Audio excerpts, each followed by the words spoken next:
literature engineer was asking you so many things, I was just listening. I'm happy that you have learned some things.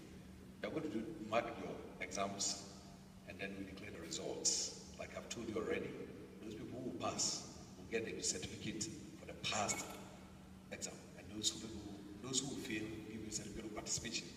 But I've said, with our company, if you come to rewrite, you pay. Like Legon here, when you fail your account to write, you pay, isn't it?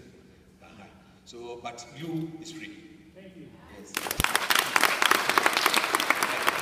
I've already told you Legon is my school. So we want to do more to contribute and also to be proud of you. But tell others, you know, if you are trained and others are not trained, we still have problem on the road.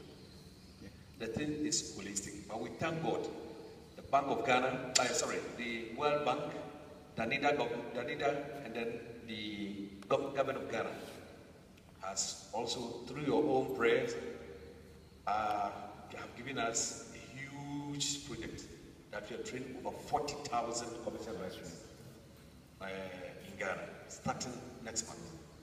And I believe that when they are trained, because they kill 70%.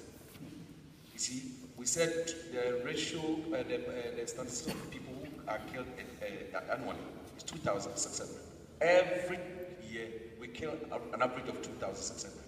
And 70% of these killings, fatalities, are caused by commercial drivers. And we have found out that the problem is nothing but because they don't train. And you'll be surprised that the biggest driving organization in Ghana, GPRT, has no training school. And they don't even consider training. So we thank God that World Bank has come in and we are going to train them. And we believe that they would add to what we have also learned, and then we have peaceful road and safe roads. So we thank you, and I know so many people come from far away. Please, the key word is the university paid for this program.